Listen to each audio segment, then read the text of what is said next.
There we go. Okay, good evening, everybody. I'm Councillor Daniel Holden, and welcome to this first meeting of the Sustainable Communities Overview and Scrutiny panel since the election. You may be wondering why I'm sat up here. It's nice to be back, but I'll explain in a moment. So first, I'd like to welcome everybody here, and especially to new members of the panel and returning members as well. I'd like to take the opportunity to remind everybody that we expect everybody to treat each other with respect on the committee and respect to officers as well. This meeting is being live streamed and recorded. So apologies for absence. Now, the first apology is Councillor Nevison, the chair, who sends a very late apology, which is why I, Councillor Dan Holden, am chairing tonight. Do we have any other apologies for absence? Take that as a no, thank you. Item 2, declarations of pecuniary interest. Does anybody have anything to declare? Nope. Very good. Item 3, minutes of the previous meeting. This was, of course, held before the election. I would like to ask panel members who were present, I think that's Councillor Fairclough only, can you confirm that these are true records of the previous meeting? Thank you, Chair. I'm happy to confirm, but I've also got a question, if I may. Yeah, go ahead. Yeah. I was going to ask, this is probably a question for Councillor Nevison as Chair, but the action log that we used to have, which was one of Councillor Mundy's innovations, I thought was very useful, but it's now dropped from the agenda, and I don't know if that's a deliberate drop or if that's something that we might look at. So I was going to ask if Councillor Nevison might look at that again, because I thought it was a useful thing so we can see where our recommendations ended up. Yep, that sounds a fair request. I was going to raise that with the panel under matters of arise, and but we might as well do that now. So for those who are new, we used to keep an action log during every meeting where we recorded what actions we expected cabinet or officers to do and what to bring back, and it was on a RAG rating system, and it worked quite well. It allowed us to keep an eye on what was going on. So would the panel be minded to continue that? Of course, we'll have to get confirmation from Councillor Nevison, but would everybody like to do that going forwards? Seeing nods, yeah, brilliant. Oh, thank you very much. Yeah, thank you, Councillor Fairclough. Yeah, go ahead. Yes, it's just a point which presumably comes up with every committee meeting since the election when considering the minutes of the last meeting, is that we have, I think there were perhaps 6 or 7 members present in the last meeting, of which only 1 or 1.5, including yourself, were actually here. And I just wondered if any efforts are made to check the accuracy of the minutes with any of the members who remain in the members, other than yourself and Councillor Fairclough. Not that I'm questioning the accuracy of your memories, but it just seems every single time directly after an election, you're potentially going to lose all the knowledge of what happened in the last meeting, or a significant proportion of it. Well, that's true, but that can't be helped. There are not many returned members. Looking at the previous list, Councillor Mundy, he's still around in a different committee, but no effort has been particularly made to reach out to those, and it's not typically done either, but it's worth noting, and I'll pass it on to them services officers who can hear and follow. Yep, we'll follow that up as a polite thing for the committees. It won't last long though. We still have some corporate memory. There's a few of us here, and we've got Councillor Welton on the back there who knows things very well as cabinet member for many years. Okay. Well, thank you very much for that. Yes, I appreciate it. It's just peculiar for all of these new meetings that perhaps some effort should be made at least to give those members an opportunity to comment on those minutes before we have the first meeting. Yeah, fair enough. Councillor Fairclough. Could maybe the minutes be circulated to those members that remain? I think Councillor Atwar and Councillor Mundy are still councillors. Yep. Maybe that would be. Cool, thank you. Yep, that can be done. Right, so in terms of the rest of the agenda, let me just check my agenda. We have some cabinet members here to do a couple of sort of priorities that they want to speak about, something that we do every year. We have two of us tonight. We have Councillor Andrew Judge, Cabinet Member for Housing and Sustainable Development.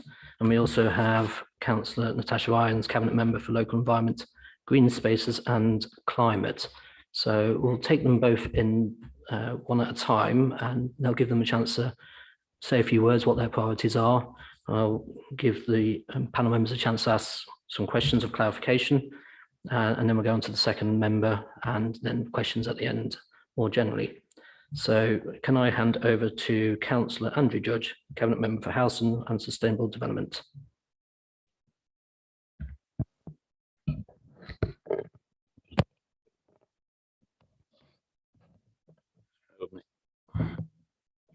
Not used to the microphone. Well, thank you, Chair, and thank you to the panel for inviting me to speak on Cabinet Member priorities. So if I kind of introduce the different areas and aspirations of this administration first. Just an overall comment. Merton, like London, is in a housing crisis. Many residents are obliged to live in very expensive privately rented homes, and in many cases, which are in many cases inadequate in terms of amenity, decorative condition, and state of repair. And I would contend that a whole generation has suffered from poor central government policy. Millions of publicly owned homes have been lost to local councils without being replaced. And this adverse tide in housing has carried residents far from what they want for themselves and their families and how they aspire to live.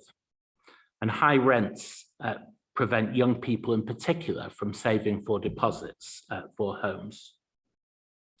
In our own borough, I would suggest that perhaps the worst decision we ever made was to transfer our housing stock out of council management, leading in parts to a very poor record of disrepair.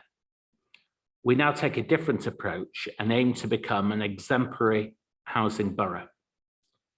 We will deliver ourselves beautiful, well-designed, low carbon, and truly affordable homes. We will use the land that the council owns already, and perhaps land that we can assemble to build homes for social rent and shared ownership and other intermediate forms of ownership of the highest quality. We will carry out an audit of our land and property to see what the best use of each site and buildings is. Where it's practicable, we will work with experienced and creative registered housing providers to pool resources, including land, finances, and expertise. We will aim to work with the best architects to ensure that we deliver homes to high standards of amenity and of energy efficiency at passive house standards wherever possible. In terms of planning policy and our local plan, we are currently following the tradition of the Merton Rule by promoting higher standards of energy efficiency than the MPPF and the London Plan. In dealing with developers, we will be seeking low carbon and passive house standards, 50% affordability, and good design. We believe residents of new homes need good amenity space and close proximity to open land. On development control, we will be looking to develop planning briefs for large new sites so that developers and residents know what to expect. And planning enforcement is an important function, and we will take care it operates efficiently, including where practical, dealing with local amenity issues. I'm mindful, for instance, of the potential for dealing with sites of graffiti in public spaces. We aim to set up a housing partnership with housing providers, local colleges and firms to promote the retrofit of homes using the London retrofit model, aiming to share expertise on how to access grant funding, build capacity in retrofits and renewable energy technologies, and look to establish apprenticeships in green industries. And immediately, we are continuing participation in the Merrill Warmer Homes programme, with grants for home improvements for both homeowners and renters. In terms of housing needs, we want to maintain the position of having low numbers of homeless households in temporary accommodation when benchmarked against other London boroughs, and to continue to develop and expand rough sleeper services and work with partners to ensure low numbers of reported rough sleepers in the borough, and that rough sleepers get the support they need to sustain their accommodation, working in partnership with all relevant agencies. And we're going to focus casework on the prevention and relief of homelessness through the use of the private sector and the council's housing register and nominations policy and other housing options. Now, there are far fewer affordable homes available managed by responsible landlords, and young people in particular, as I've mentioned, can't afford to buy their own. So we will do our best to help tenants who suffer from poor landlords, whether in the public or private sectors. I've been asked to undertake the role of tenants champion, making representations on behalf of tenants and signposting them to agencies who can give legal advice. I'm acutely aware of the limitations of this role. The council is not a party to private tenancy agreements and has limited powers to intervene, really in extremis where a house might be unfit for human habitation. So we are aiming to expand our support in practicable ways and work through the options. We're also acutely aware of ensuring that public landlords like Clarion also perform their duties. And Councillor Garrett has initiated a series of visits to housing estates, and these have been useful for sampling disrepair and picking up casework. We will continue to take action in respect of HMOs and rogue landlords where the HMOs are delivering poor quality housing. And this is a case for continuing inspection and enforcement. And in terms of selective licensing, the work that's already been commenced on this council in the last administration and Article 4 directions, we look forward to consult on a practicable scheme to take to government to introduce those things, selective licensing, to enable us to widen inspections of housing, to enforce against Category 1 and Category 2 hazards in housing as soon as possible. And likewise, to introduce an Article 4 direction to stop family homes in neighbourhoods being broken up where we have evidence that it has a damaging impact. And also to introduce an empty home scheme as fast as it can be introduced. So those are the main themes that I'd pose this evening. I'd be glad to answer questions. Thank you, Councillor Judge. That's very for one of your portfolio. So I'll open up to questions. So bear in mind just a few questions now because we have another cabinet member to speak afterwards, but anybody with any pressing questions now, or do you want to wait until you've heard both?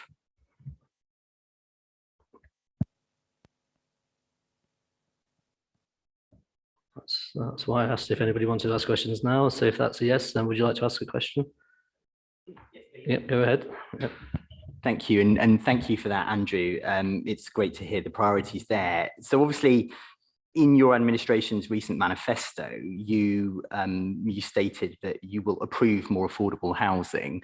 And I just wondered if you might want to expand on what that meant. Obviously, the things you've talked about tonight have rather suggested you might seek to build more affordable housing, but I wondered what that was.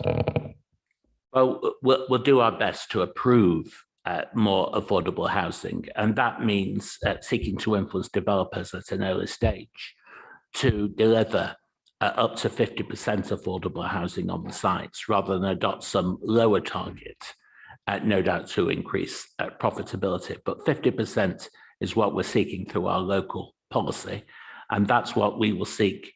That's the target we'll seek to influence developers with. But we are seeking to build homes, either on our own and or with other housing providers, homes which are truly affordable, which are zero carbon, which are beautifully designed, and which will hopefully make, for most, lifelong homes. Thank you. And will you be, in order to influence developers, what tools are you hoping to use that the previous administration didn't? I mean, I can think of an example, but I just wondered what the thinking Well, was. we got, I think, quite an ambitious local plan in front of the inspectors at the present time. And we want to ensure that that is approved. And we'll consider our options if it isn't. But it is better for us as a local borough to be as ambitious as we possibly can on things like affordability, but also on the environment. And we've seen in the past with the Merton rule, how by taking an ambitious stance, a stance that developers then said initially couldn't be done, it wouldn't be deliverable in terms of new buildings, that actually that was not correct. And we managed to introduce a policy that was followed by 140 other local authorities that was eventually enacted into legislation in 2008. So what we demonstrated there is that by pushing at the sides of the envelope, by being ambitious, and in the context of climate change, my goodness, we need to be ambitious. We need huge reductions in carbon and emissions over the next 10 years. So by being as ambitious as we can, we hope to be at the forefront of a trend for low carbon homes. Thank you. Sorry to press just briefly. What I was hoping to maybe hear was about the use of SIL and the small sites policy as a tool to both encourage and increase the amount of affordable housing in larger developments. Is that something that's planned? We're going to certainly all the SIL monies we have at the present time have been allocated. A lot of SIL is around infrastructure, and that will, I've no doubt, we continue to be allocated for infrastructural purposes. Some of it is around local neighbourhood issues where, you know, councillors and local community groups can bid for the money. I think that will continue. We will aim to use the Section 106 monies that we have to build homes. So we're seeking to develop a pot of money in the first instance to develop our own homes. Our first tranche probably of about 100 homes. And we have 4 sites for which we have planning permission already. And we'll be seeking to take those forward over the next period. In terms of developers as a whole, we intend to work up planning briefs for large sites, significant sites, so that it can be understood by the developer and by local residents what the aspirations of the borough are in advance. Now, we can't do that for every site, and we have to be very careful about how we use our limited resources as a council to develop those planning briefs. Councillor, is it Braithwaite or Branthwaite? Braithwaite, yeah. Thank you again for the introduction to what you're planning to do. One of the things I noticed that you hadn't mentioned anything about was the Tenants Champion scheme. I'm just wondering what efforts you're going to make to review the trial of that scheme. Well, I did in fact mention it. I am the Tenants Champion as such. So I am receiving emails and people coming forward saying they've got issues with their landlord. I have to say it requires more resource, really, because at the moment it's just me, and it's about contacting the tenant, asking for their leasehold agreements. It's usually an issue of disrepair, writing to the agents or the landlords if we have immediate contact details, and asking them to uphold their landlord's obligations.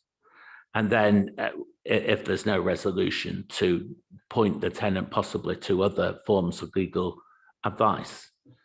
But I'm very conscious that we as a council do not have a duty either in the public sector to housing providers or to private landlord and tenant arrangements, except in these extreme circumstances of the dwelling being unfit. And that's why we're looking to introduce selective licensing, because with a selective licensing scheme that has to be based on a sound body of evidence arising from particular neighbourhoods in the borough, that certain conditions exist, and most likely what we're looking at are poor in sanitary conditions and hazards as they are framed in housing legislation. We can get that basis of evidence and put a scheme to the Secretary of State and invite the Secretary of State's approval, then we'd be in the position to charge landlords a small fee to employ housing inspectors, to enable us to engage in more widespread inspections of private tenancies, and where there are real problems, either persuade improvement or prosecute. And I think that would be really important. Take forward. I've got Councillor Welton next, and I'll come to Councillor Wilson. Thank you. Can I firstly welcome Councillor Judge to his new position as my successor. Having worked with Andrew for a number of years, I'm sure he'll be excellent in that role. Can I also reiterate, obviously, his points he made in terms of stock transfer? I think it was one of the worst decisions this council actually made in the past. If we had kept our stock, we would have had a much more of an ability to develop our own stock and to expand on that. Now, and I think it was, in hindsight, a retrograde step taken under a previous administration. Obviously, the point in relation to selective landlord licensing and Article 4, this is something obviously I welcome. Introduction. I think one of the challenges is the evidential base we have to assemble, both for Article 4 implementation. We know the huge challenges that brings, because there has been schemes which haven't been signed off. Similarly, in terms of selective landlord licensing, and personally, my own view is that it should be statutory across the board, and I think it's something that should happen. But there is a lot of goalposts put in our way. Just in terms of that point, when do you imagine actually a paper coming forward on that, Andrew?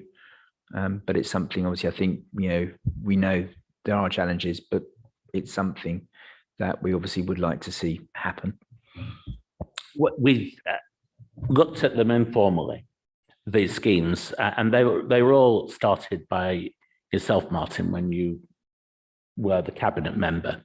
And I thank you for all the work that you've done over the last 6 years, and this legacy, if you like, of the selective licensing, the Article 4 direction work, and I hope the empty homes policy coming forward are something that we want to take forward with a will and as quickly as possible. So I'd anticipate possibly a paper in the autumn. Councillor Wilson. Sorry, just continue on the selective licensing.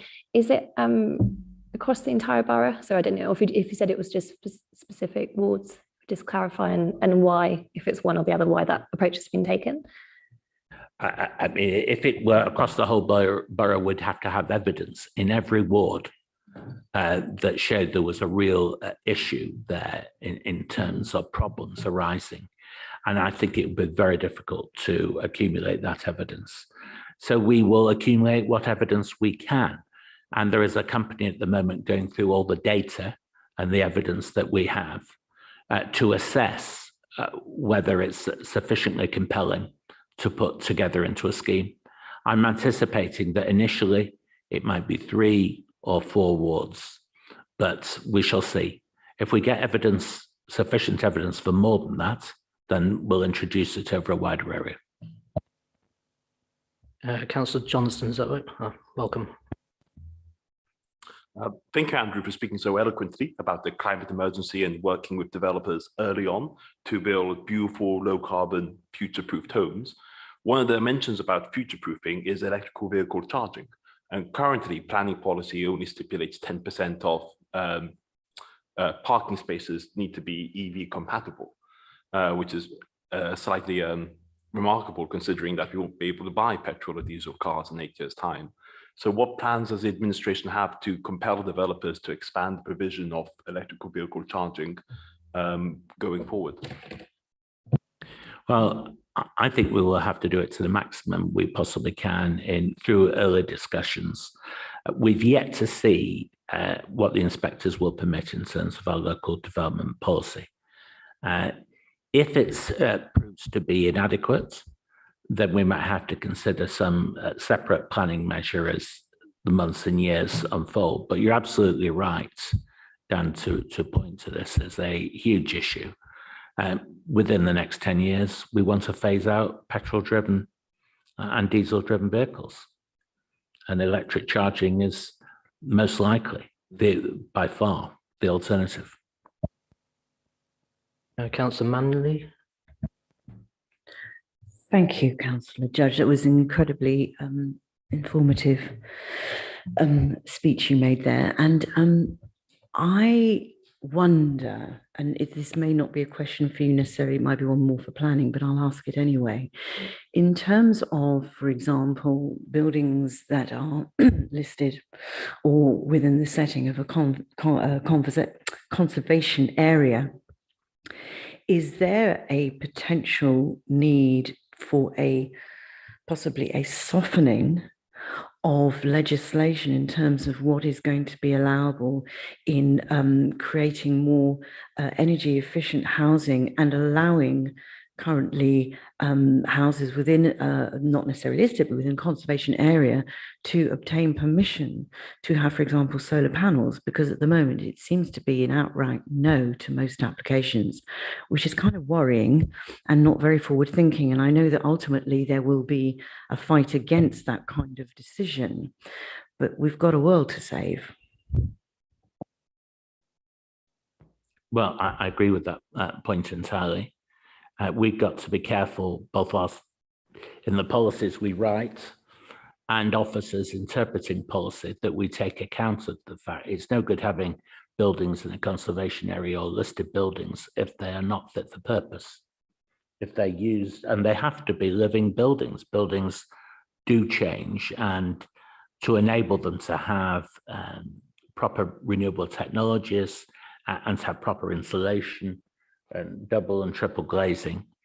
Now, I'm in Modern Hall Park. I'm very mindful of the stable block there, where the National Trust took great pains actually to have photovoltaic roof tiles that fitted in. So there shouldn't be any blanket negatives around these things, and we should do what we can to ensure buildings are properly adapted.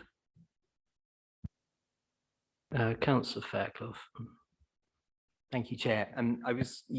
You talked about the planning enforcement team and it needing to run efficiently, and I'd like to ask about your view of Merton's planning teams at the moment. We've got an awful lot of people complaining at the length of time that minor planning applications take to come through, and I wondered if you were aware of some of that. But equally, we've got some larger and medium-sized developments where we've got really significant problems with the way the developer treats the neighbours, actually breaching planning conditions.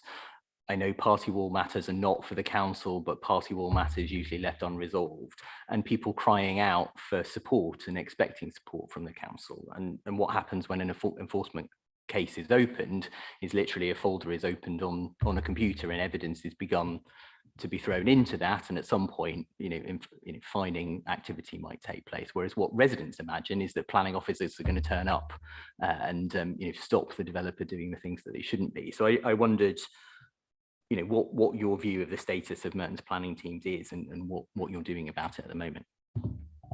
That obviously planning enforcement officers just don't turn up to check up buildings that are being built in the right way or adapted in the right way, or that planning conditions are being enforced. And it's often necessary to rely on people complaining about conditions not being met. It's simply a resource issue. Yeah. Well, where there are complaints, we need to ensure that, unless they're vexatious complaints, that we are following them up. Now, I think the planning enforcement team has a manager. We're gradually seeking to move from a manual system to a digital system. There's been a considerable backlog in the past with planning enforcement cases, and we need to work through that backlog as rapidly as possible.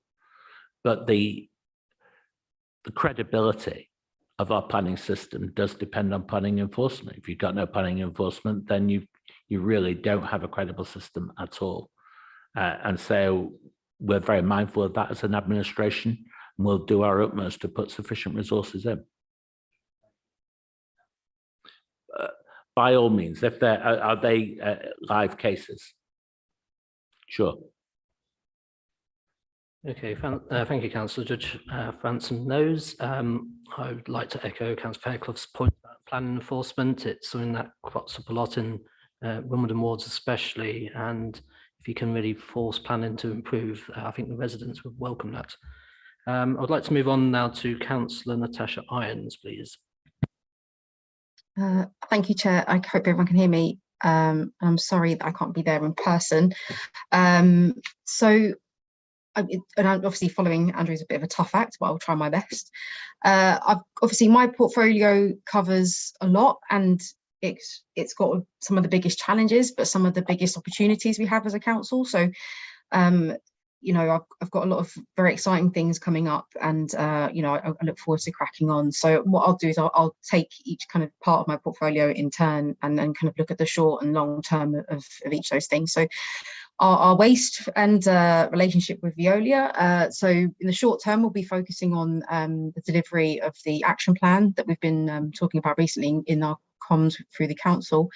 And that action plan was in response to the service improvement notice that we came to scrutiny with in February to explain why we were issuing that. So some of the things in that action plan are looking at the additional nighttime economy staff that will be clearing sacks off the streets, so that hopefully people won't be waking up and having to walk through black sacks on the way to work. We're tackling the scourge of green sacks that just seem to be popping up everywhere, and also some issues around Fix My Street. So I'm quite proud that we managed to get this reporting tool in the borough and active, but obviously there are issues around things being mislogged, so it's fixed when they're not fixed, or just kind of wrongly coded. So we're working with them really there, and we're looking at reprofiling some of the street sweeping schedules, and we'll be working with members from all parties to try and see if those new schedules make sense. So we'll be trying to put in some engagement sessions through the autumn with members to talk about that. So those are the things we'll be looking at in the short term with Veolia. For the council, so I think when it comes to waste, there's stuff we have to do with Veolia to drive improvements, but there's stuff we have to also do internally as a council. So as the council will be looking at having neighbourhood environment officers who will know their beat, will know the wards that they work, and will understand where all the hotspots are, and will be visible to residents, and be able to help members, you know, get rid of some of those knotty issues they see on the streets. They'll be crucial to kind of frontline delivery of the service. We're looking at rolling that out as soon as we can. We're obviously focusing on the fly tipping strategy, something we're talking about in depth later on, so I won't hang around on it for too long. But something I'm very passionate about, and very it's a massive priority for me, you just ask John and Charlie in the room, is our treatment of flats above shops and time banded collections. I think it really demonstrates some of the issues we have with our relationship with Veolia, and some of the issues we have internally. And I think when we crack that, it will help to unlock some of the issues we're having around fly tipping as well. So I'm very, very focused on that, and really, really focused on more comms, more engagement. So I think one of the good things we've had over the last few months is a great resource in our comms team coming forward and doing things like the Wall of Shame, and just reaching out to residents. And we're hoping to do some engagement events over the summer on some of our high streets, just to give people an opportunity to discuss some of the issues that are going on. And then in the long term, this municipal year, we will need to review our arrangement and our relationship with our waste contractor, and consider next steps. And officers have been charged with providing us with all options. And I'm really focused on ensuring that our community is central to that process. So there'll be more to talk about there in the future. So then moving on to something that's a source of pride and a source of joy for me, and for most of us, our parks and our green spaces. I think we all know that during the pandemic, our green spaces became lifelines, and we all appreciated them far more than we had before. And in Merton, we're lucky to have some of the most wonderful green spaces in London. So I really want to celebrate those, and I really want to highlight some of the amazing stuff that's happening there. So I really want to work closely with friends groups and highlight their work and promote a lot of the things that they're doing. And in the short term, we're on track to plant over 3,000 trees this year. Phase 1 of our tree strategy is soon to be published. So that's phase 1, which is focused on council-owned trees, because we didn't have any management plans for that in place. So we're rectifying that. And then phase 2 will look at trees on private property and our policies around that. We are upgrading our paddling pool. So hopefully this summer, most of our paddling pools will be upgraded. And then in September, we'll be doing the others that hadn't get their upgrade before the summertime. So that's really exciting. And we've soon to launch our trial of alternative methods for weed killer. So we're working with Merton Garden Streets there to identify some streets where we can try foam or try manual extraction, just to see how much it costs and see what the practicalities of that are. And in the medium to long term, we'll be looking at upgrading our play parks and our multi-use gamed areas and developing a green spaces strategy, because we want our green spaces to be welcoming places for everybody. We want to look at how they improve things like public health, how they are good for well-being and mental health. And we want to also have have it documented, our biodiversity strategy and what we're looking to do around that, and how our parks play a massive role in that. And obviously I'll be working collaboratively with the Cabinet Member for Sport to look at how we're attracting residents into our parks to use them for sport, so we can really drive home our borough sport priority. And then climate, which it can feel overwhelming, it can feel very challenging, it can feel like we're just a drop in the ocean. But when you look at some of the work that our local climate action group are doing, you realise that actually there's hope here, because people aren't giving up and are fighting back and doing the right thing. So I'm committed to delivering on our election pledge around having an environmental impact assessment on our new policies, and looking at how green bonds can play a part in Merton's financing of green initiatives. But something I'm really not concerned about, but definitely going to prioritise and look at is how our climate plans, how much they have inclusion and diversity at the heart of them. So I don't know if you've looked recently, there was a council's climate scorecard, and Merton came mid-table, which is lovely, and I'm sure we'll climb the ranks. But one of the reasons we were mid-table is because we got 0 for inclusion and diversity, and I think a borough like ours, that cannot stand. And I'm really keen to make sure that our climate action includes everybody, because we can't do this just in pockets across the borough. I really want to increase our work in schools, because I think that inclusion or diversity piece will be done easily through schools, because our young people get this more than anyone else, and it's a good way to get to their parents, and it's a good way to kind of highlight things like the cost of living crisis, and how tackling energy consumption can do both things in terms of tackling the climate crisis and cost of living crisis. And as Andrew talked about earlier, retrofitting and cutting our emissions from buildings is a huge priority, and we're working quite closely on our plans to have a partnership borough-wide to see how we can deliver that. We know it's going to cost something like £2.7 billion to retrofit every single building in Merton. Now, we can't fund that ourselves, but we do have the power to convene people around the table and to see what we can do and what pots of money we can leverage to make a dent in that. And I really want to amplify and highlight the work of Merton's Climate Action Group. I think having residents at the heart of this, having it as a community plan is something that I think sets us apart, and will see our plan deliver greater success, because it's happening from the ground up. And I think if we can support our residents in through those groups, we're on to a good thing. So yeah, those are my priorities for now. Happy to take questions, and it's very good to see you all. Thank you, Natasha. First question to Councillor Williscroft. Welcome. Yeah, I've got a couple of questions for Councillor Irons. Has she ever considered with the fly tipping, any dummy cameras in some hotspots? You know, cameras are expensive, you know, they can't go everywhere, but dummy cameras with perhaps the sign alongside, you know, no dumping of rubbish, CCTV in operation, just as a deterrent, you know, because I mean, if you have got a burglar alarm outside your house, you know, I'm sure the burglars are less likely to burgle a house that's got a burglar alarm and one that hasn't, you know. And my second question, last question, is about the parks and the paddling pools. That's very good.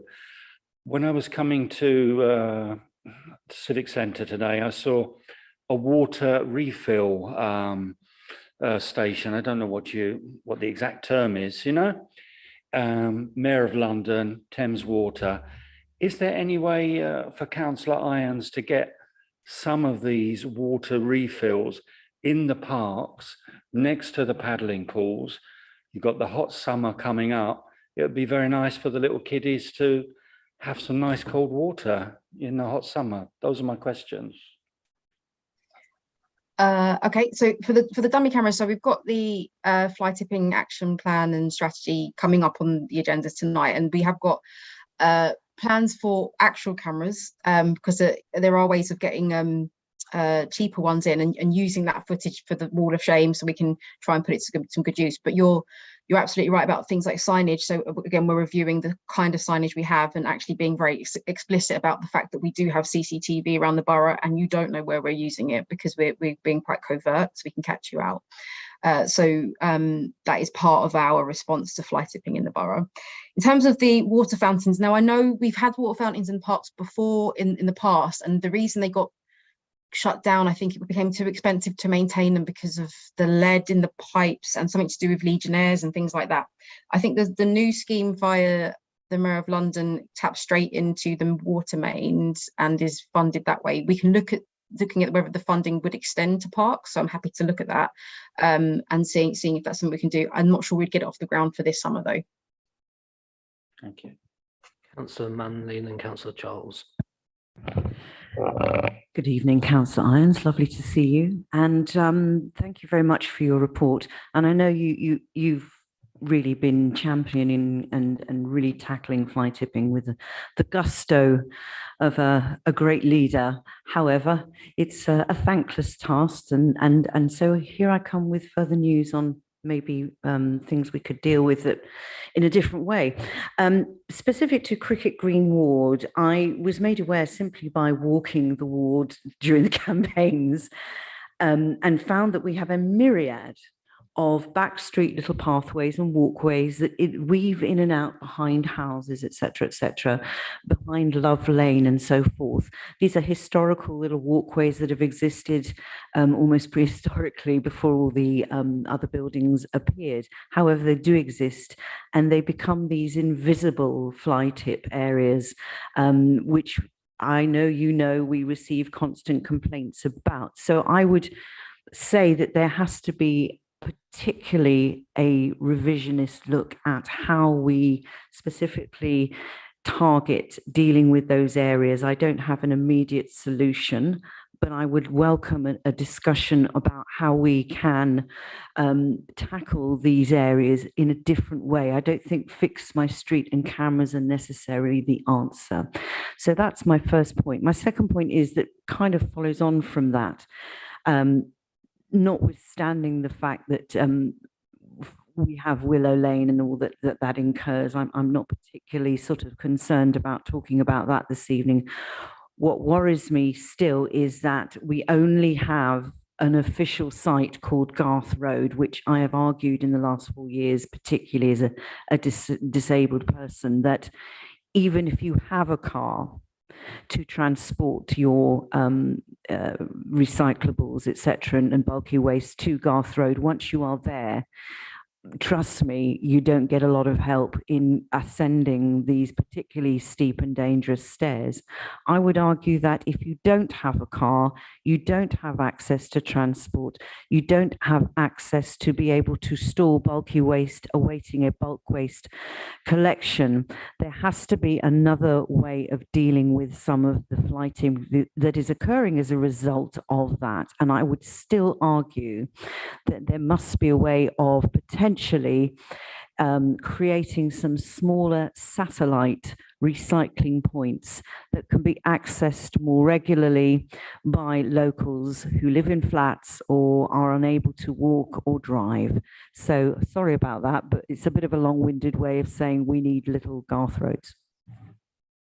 Okay, that's fine. So I think the whole, when I talked earlier about member sessions and looking at issues in particular wards, I think that's Love Lane and that whole, I know that quite well, that whole area and how we tackle it is a good candidate for that sort of thing.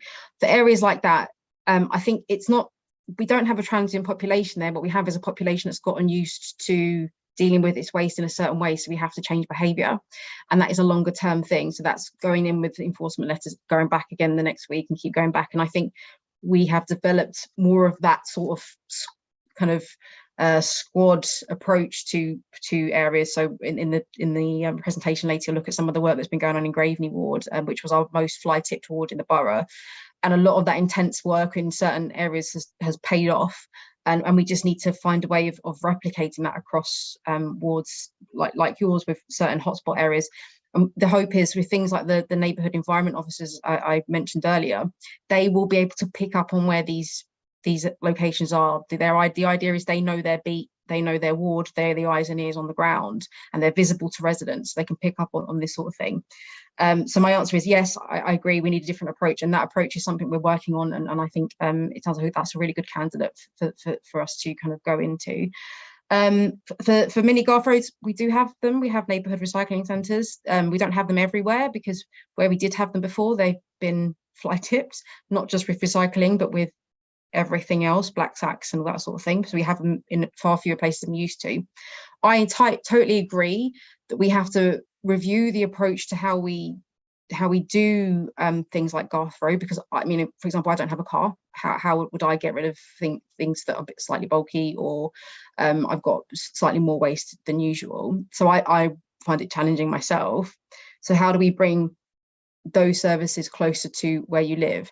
I'm not sure necessarily that it's stationary things that we do, because I know somewhere places like Birmingham City Council, for example, have mobile neighbourhood recycling centres. They'll come to your street with a big van, or close to your street as they can get, and you bring out your junk and then you move on. So it's not a stationary thing, so it doesn't attract fly tips from all over the place, but it's like a rolling thing they do across the borough. And I think that's the sort of thing we should be looking at programming into our services as a matter of course. In terms of if you're disabled or you have mobility issues, I completely agree. So I think Garth Road is about to go through some adaptations to how you can dispose of waste there, and there has been a review of whether you if you have disabilities or mobility issues, and how you can access the service. So went through the South London Waste Partnership. It was something we brought up at the last committee meeting, and they've gone away and done some of the work on reviewing all of the recycling centres across the partner boroughs to try and make that more accessible.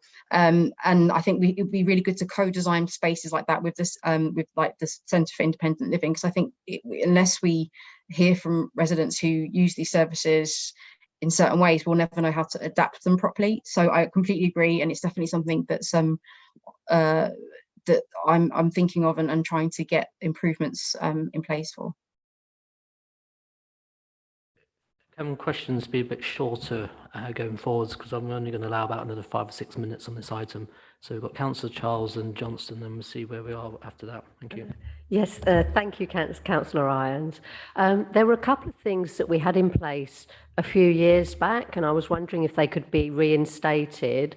The first one would be the community skips. We used to have a community skip probably once a year, and it would be in the street for a whole day, starting early in the morning, and people used to be able to put stuff from their garage and sheds in it.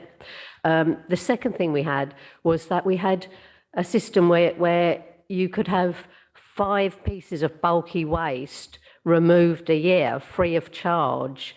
It could be all 5 on one day or 5 different occasions. So I think now it means we have to get like a man in a van type person, and we're not really sure what happens to the waste after they take it away. Do they actually take it to Garth Road or dump it elsewhere? The other thing I was thinking about was the closed depositories, because they seem to get really full, and once they're full up, people are just dumping clothes and other rubbish by the sides of them. So I wonder if they could be emptied more regularly. So on the community skip, so again, it was a while ago that we did them, and I think the reason we stopped doing them again is because they got abused by builders and people from far and wide. And I know that there's some evidence to suggest if you do that, it becomes a bit of a, well, this is where rubbish goes because the skip's going to come at some point. Having said that, again, I'll go back to the example of Birmingham, where we have the kind of the mobile recycling centre, or the mobile kind of action of coming to take bulky waste or coming to take excess waste, that's done on a rolling basis, and it's not stationary, so you don't have a location that's known as the dumping spot. Because my concern is just creating more kind of unofficial, official dumping spots across the borough. So I do think this is something we need to unpick and look at, because, as I said, I don't drive, more people aren't drivers, because we want to encourage people not to have cars. So how do we bring the recycling services and centre to people's homes? On bulky waste, so there was a paper that we put together because of a recommendation from this panel about bulky waste, and about whether we make it free, whether we make it cheaper for people on low incomes and people on pensions, but it wasn't included on the agenda. So we've put a mention of it in the presentation that you'll see later, but I agree, we need to review it. The thing is with bulky waste though, is that the perception of fly tipping in the borough is that it's wardrobes, when actually it's black sacks, and the black sacks we come to take from your house. That's the council comes to you to take the black sacks. Our problem is household waste that's being dumped, not necessarily furniture. But I think it is worth us taking a look at, well, are the gains of charging for that service being completely undone by people coming to the end of a tenancy and dumping a wardrobe at the end of the road. That review, we would like to bring that paper back to the committee to kind of go through with you and get your thoughts and kind of recommendations on that. So shout out to the vice chair to note that down. That'd be good. Yeah, and on the third, we'll note that. Thank you. And then on the third thing about the clothes bins, yeah, I think that's a good point in terms of making sure they're emptied. But we are also partnering, again, it's in the presentation later, with Trade, which is a company that will come to your home to take away clothes that you're no longer using. Obviously, in terms of reusing and recycling, things like clothes and textiles are really in high demand, and the amount of carbon that goes into fast fashion and things like that is terrifying. So being able to reuse textiles and kind of get into upcycling and things like that is something we would really like to promote throughout the borough. So companies like Trade that will come and take that away from you makes it even easier to do the right thing with clothes that you're no longer using. Okay, thank you. Councillor Johnston. Hi, Natasha. I also want to congratulate you on the excellent work you've been doing leading in this area. You touched in your speech a little bit about crews marking items as fixed when they've not been fixed on Fix My Streets. So I was wondering if you could slightly expand upon what new systems we've put in place to address this. And the second question was if a report about a flight tip is made in the same spot within 24 hours, within 48 hours, thus indicating perhaps the flight tip that had been marked as fixed has not been fixed. Does Veola have any systems in place to catch that?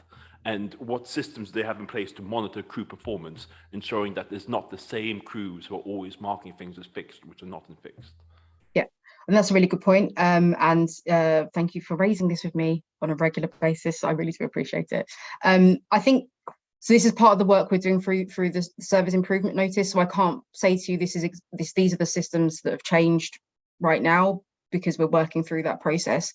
In some cases, they're turning up to the wrong locations because someone's dropped a pin in the wrong place. So then genuinely turning up to a fly tipped area and finding nothing, saying nothing found, but because the pin's been put in the wrong location. But we also know there are people that are putting it down as fixed and it's not fixed. So to flush that out, we're tracking the multiple reports that you've just said, and the complaints that are coming in, and we're going to make a change on the comms that come back to residents when they've reported something. So if there's an issue, you know, if something's been closed when it shouldn't have been done, we'll be able to tell you what to do next and how to flag that with the council and what the process is off the back of that. So we're looking to make those changes on our side and working with Veolia to ensure that they have proper training on their side and that their crews have more options. So if it's nothing found, or if it's you know, on private land, or if it's a different, it doesn't fall into the category of fixed, but there's something more complicated, like we need to have a grab vehicle that needs to come and take this material away, we'll try and give them those options so that the resident can see what's happening rather than just saying it's fixed when it's not. Okay, thank you. We'll have Councillor Wilson, quick question, and then that'll be that. Thanks. Hi, Natasha. I understand back in the 1920 budget, an extra £1 million was given to Veolia to deliver on the kind of previously agreed standards. Just wondered, with these new improved service improvement notice, are they an additional cost, or is that coming out of the existing contract fee? No, it's coming out of standard costs. It's not, we're not putting the money we've been putting additional money into things like the mechanical sweepers, so the council owns those. They're part of our capital budget. Okay, thanks. Sorry, Councillor Mercer, you missed your chance. I'd like to thank Councillor Irons and Councillor Judge. I'm quite pleased with the wall of shame idea. I've been badgering officers for years to do something like that, so more that would be good.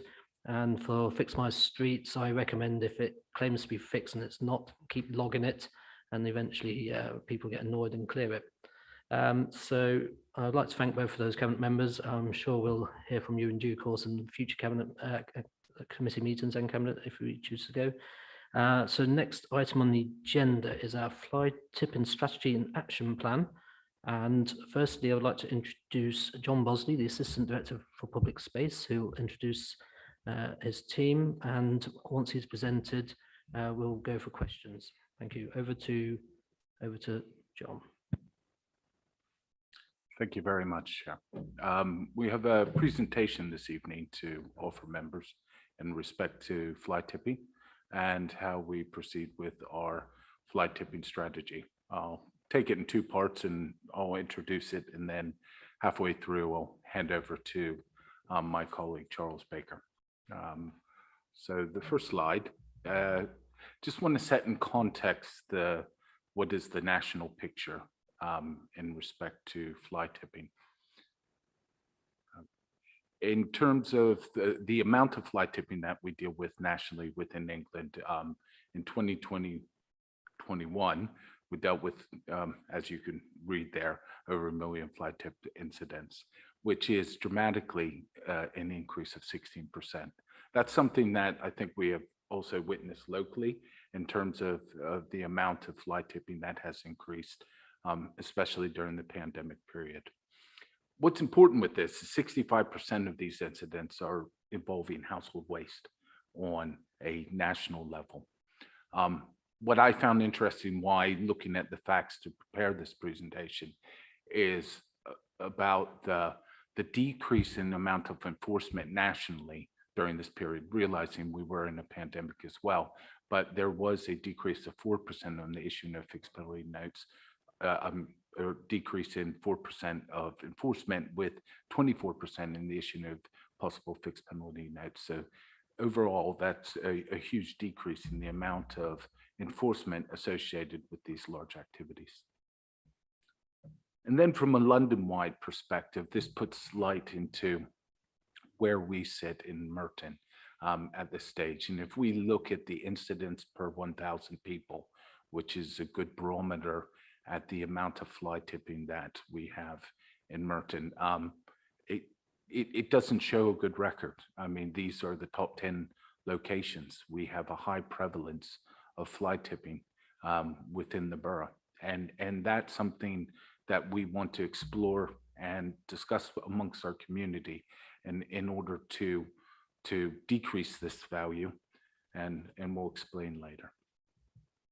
So in Merton, with that large number of 77 incidents per 100,000, that's a 19% increase upon last year, which is quite dramatic. But contrary to that national picture in regards to the enforcement, our enforcement activity increased by 52% as compared to the previous year. So we're quite robust in enforcement. I have brought papers in the past to committees demonstrating the effectiveness of our enforcement teams in terms of issuing fines and penalties and fixed penalty notes. You as leaders in our communities, have you seen those dramatic impacts in our neighborhood? And so one of those points that we need to explore is enforcement is really, really important, but it cannot be the solver of this issue. It is working with our communities. In terms of the costs associated with this, the amount of money we expend in managing fly tipping exceeds £1 million a year now. It's a significant burden within the council. As you can see here, the monies that we receive from enforcement helps to counteract that somewhat.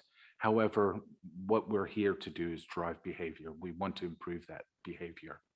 So that's where you will see the Fix My Street, as I put this as a reporting tool. And Councillor, I take your point in regards to the accuracy of Fix My Street sometimes, and that's something that we are very keen on improving. But I think it is a really good tool now to give our customers, our residents, our community a better insight into our system. They're allowed to see the interactions with what the service provider is doing, and they're able to use mobile technology in the field to readily report issues, making us more aware of it. In terms of the data that my service has, we're more aware of the hotspot locations. We're able to target our limited resources in those areas which have the greatest need. And that allows our service to improve those outcomes in those areas. So moving into what areas had greatest need, we had identified that the Graveney and Long Thornton areas, starting with Graveney, this was intelligence-led. We looked at, I believe we passed around, we passed around this evening, nice heat maps of locations with fly tipping from April to June of this year. We were using similar reports to look at where we had specific locations. We met with the ward members and we identified where are locations that we need to improve. Graveney, we developed a trial where what we did is we did this twofold. We had operational improvements in the service in terms of proactively managing fly tip removals, as well as backing that up with additional enforcement. Our enforcement teams were working an additional 50 hours in that one ward location. And we had a demonstrable reduction in the amount of fly tipping happening at typical hotspot locations. As you can see, we issued 151 FPNs in there to reinforce that idea in respect to that. But that presence allowed us to get a sizable improvement in the local street scene, a general improvement in the local amenity for our residents. The next slide just shows you that decrease, the sizable amount of fly tipping reductions that we saw as a service during that period, which is a dramatic decrease. The slight increase is twofold. After Christmas, you come into your spring period, and and you come into your spring period. And in addition to that, because of those improvements, we were then moving that, expanding the area of this trial to also include the Long Thornton ward. Thank you. So the next slide was supposed to be this really clever slide that I prepared, and it was supposed to be a video that looks like it hasn't translated to the screen, but it was a snapshot. It was a snapshot of the Fix My Street issues that we had recently been dealing with over the last week. And it was, so all of the Fix My Street reports for fly tipping that had a picture associated with it, I put those into a nice little montage video to show and demonstrate what we actually deal with. And Councillor Irons in her discussion in regards to her priorities was pinpointed exactly what the issues were. And this is what we'd like to discuss. What is the perception? Often when you say fly tipping, people think this. They think some unscrupulous person is going down to Willow Lane to unladen themselves of their waste in an illegal fashion to skip out on having to go into the tip responsibly and paying those exorbitant fees. That is an aspect of it. However, this is what we typically deal with. This is about 80% of our business. 80% of the stuff that we deal with, if not more some days, is associated with these type of incidents where people go out and place things out in the public space. A bed here, a couple bags here, a few bags here, one after the other. This is the real crux of what fly tipping is in our communities right now. Also, in addition, and we don't discount this, there are really important things, including the bulky waste from properties, especially as tenancies renew themselves. We have those locations. We've seen them time and time again. These are the locations where people put their furniture out. These are one-off cleansing events that happen over the course of a weekend or in the evening hour. The wall of shame that Councillor Holden refers to is a prime example of trying to highlight this to our public and showing, the behaviors of our community in terms of dumping this. This is a social issue that we are trying to tackle and we're trying to improve. Why people fly tip? So reading that in the House of Commons library in May of 2022, there was a paper in respect to fly tipping. And if we look at that, and, what came out of it were, three clear points on why people fly tip. It is commercial gain, including cost avoidance, which is very obvious. A lack of access to disposal facilities. And Councillor, this has been discussed in regards to that, and already today is that lack of access and suitable access to these facilities, and resident behavior and attitude. This is the big one for me, which is somebody else will clear this up. This is something that we can put this out, and it's the council's fault. It's the council's fault that they didn't come quick enough. It's the council's fault they didn't collect it. These small incidents of including household items, which often have a normal disposal route, which is through your council issued wheel bin or your normal collection day, are making their way into our communities and our street scene. We are putting in special measures at this minute. For example, with the nighttime economy crew that Councillor Irons spoke about earlier. After this meeting, I'm actually going out on the nighttime economy crew. So I'll be working till 4 in the morning, being a dustman again. And I've done the job in the past, so I'm quite relishing that opportunity. We have used that over the past couple of weeks, and we've looked at that, and that's had a dramatic impact to the amount of bags that have been left on our street and attacked by foxes, because we're actually removing them in the hours when people are sleeping. So and that's been a real positive improvement. And that was born out of the service improvement notice and the action plan that Veolia has been working with us and supporting. But the more that we're out in the communities, the more we look at it, we're imploring your help as councillors, as leaders in the community, to explore this problem with your residents as well, which is let's utilize the services that we have in place. Now I'd like to hand over to Charles Baker and how we deal with things operationally in the fly tipping action plan. Thank you. Thanks very much, John. So in essence, how do we address operationally the current level of fly tipping that we're seeing across the borough? As John alluded to in the heat map that we've provided, this is a borough-wide issue. It's not isolated in key areas or an east-west divide. And contrary to some perceptions, our service provider isn't paid per fly tip. This is part of the core service provision, which is implemented as part of this contractual arrangement. Within the street cleansing service, this is the most expensive service we operate. And as John alluded to, including disposal, the cost of removing fly tipping is just in excess of £1 million per annum. So if we can mitigate a growth in fly tipping and ensuring that we can efficiently and environmentally dispose of that waste correctly, we should be able to see significant wins to the council's revenue budgets. It is a relatively small service. It operates utilising a Monday to Friday service across 4 mobile response crews.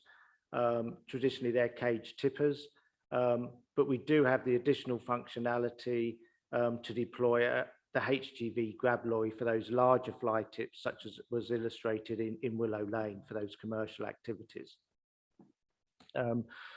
Moving forwards, we did provide a sustainable solution in terms of addressing fly tipping, and we completed the fly tipping strategy in 2019. Underpinning that strategy was the fly tipping action plan, which equally you've got a handout to take away with you of the current live document. There are 3 main strands of focus within the action plan: early intervention, preventing reoccurrence, and targeted enforcement.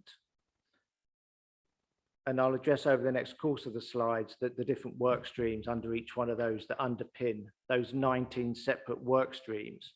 So under education and engagement, examples of this can be seen by the very popular Wall of Shame that was launched earlier this year.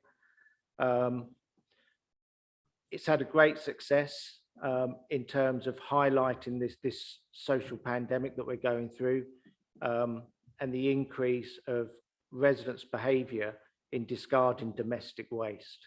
This isn't addressing, and it hasn't been designed to address the commercial fly tipping.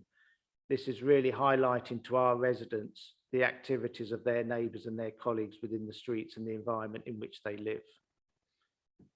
Moving on, then we move on to our enforcement. And this isn't just the issuing, the hard-hitting issuing of fixed penalty notices, whether that's an on-the-spot penalty notice of £150 or the higher, larger scale fly tipping of £400.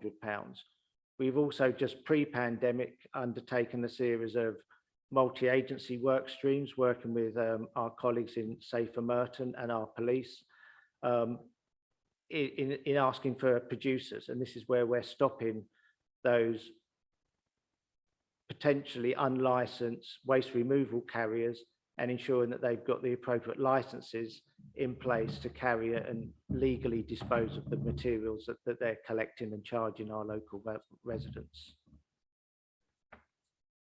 And the third is prevention. And we are actively engaging in designing out those fly tipping hotspots.